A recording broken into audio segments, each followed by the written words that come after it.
Dr. Marvin Adams serves as the NNSA's Deputy Administrator for Defense Programs, a position he has held since April 2022 when he was confirmed by the U.S. Senate and sworn into the office by Secretary Granholm. He leads the team responsible for maintaining the safety, security, and reliability of the nation's nuclear weapons stockpile. The team designs, manufactures, assesses, surveils, transports, dismantles, and manufactures U.S. nuclear warheads. It manages the materials and physical infrastructure that these activities require, and it develops and maintains the unique capabilities needed for these missions now and into the future. Dr. Adams first served in DOE as a physicist at Lawrence Livermore National Laboratory from 1986 until 1992. From then until his confirmation as Deputy Administrator, Dr. Adams was a professor of nuclear engineering at Texas A&M, while also serving U.S. national security in a wide variety of roles. He has served on the President's Council of Advisors on Science and Technology, the Stockpile Assessment Team of the Strategic Advisory Group for the U.S. Strategic Command, the Jason Defense Advisory Group, the National Academics Committee on the International Security and Arms Control, the Predictive Science Panel for Lawrence Livermore National Laboratory and Los Alamos National Laboratory, the Mission Committee for Los Alamos National Laboratory, the Predictive Engineering Sciences Panel at Sandia National Laboratories, and many other review and advisory bodies related to national security. Dr. Adams earned his PhD and Masters of Science degrees in nuclear engineering from the University of Michigan, go blue, and his BS degree in nuclear engineering from Mississippi State University. It's my pleasure to welcome Dr. Marv Adams.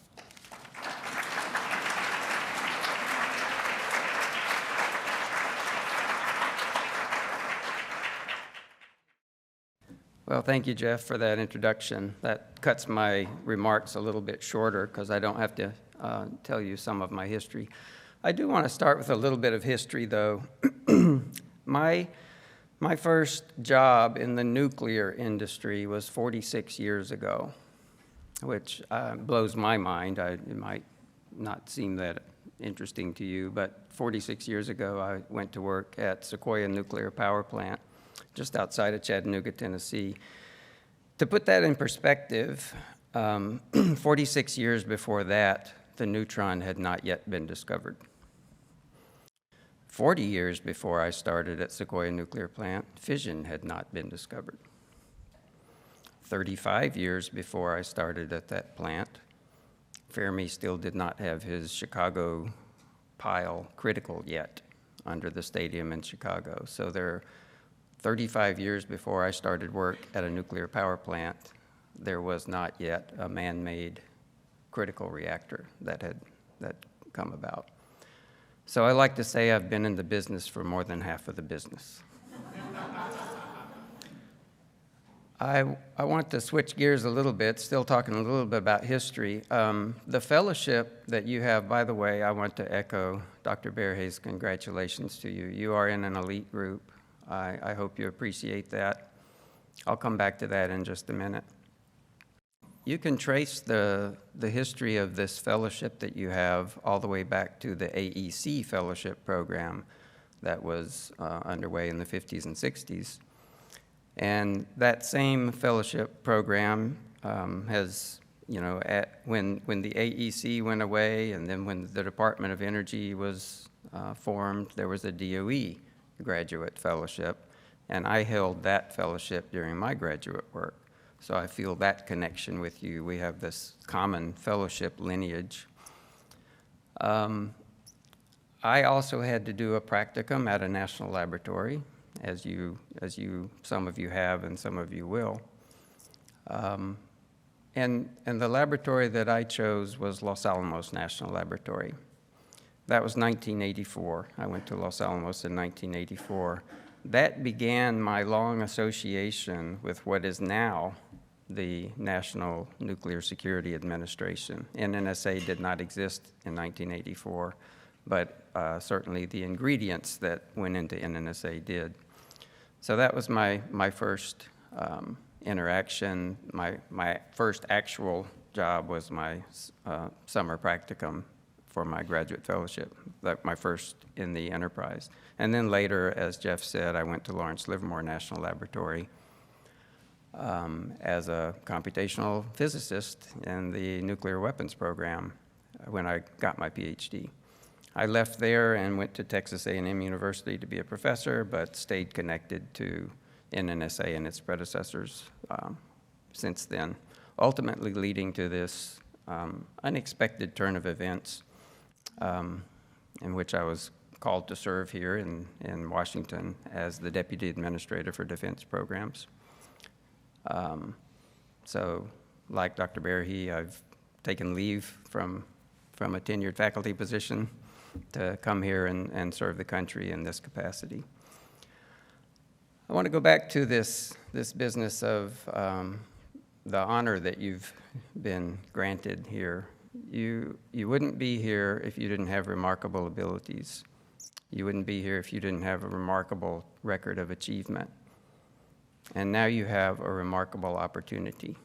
This fellowship is a remarkable opportunity for you. It gives you a lot of freedom and flexibility. I hope you will feel a sense of responsibility to take that remarkable ability, your remarkable achievements, and those that you've already made and those to come, and the remarkable opportunities you've been given to make the world a better place. So that is my hope, that you will feel that drive to make the world a better place. There's so many different ways to do that, and I will say somewhat selfishly from our point of view here that there are lots of ways to do that within the Department of Energy complex. Lots and lots of ways to do that. So most of you probably know there are 17 national laboratories, we usually say, in the Department of Energy. 3 of those are owned by the National Nuclear Security Administration, which I will henceforth just say NNSA, because it's shorter.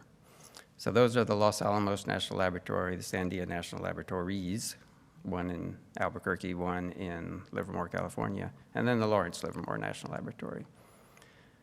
The National Nuclear Security Administration, you probably don't all know a lot about it, so I'm going to give you just a little bit about that. The mission of the NNSA is, and I'm going to read this so that I get the words exactly right so that Administrator Ruby doesn't come back and get me, especially since this is being recorded, right?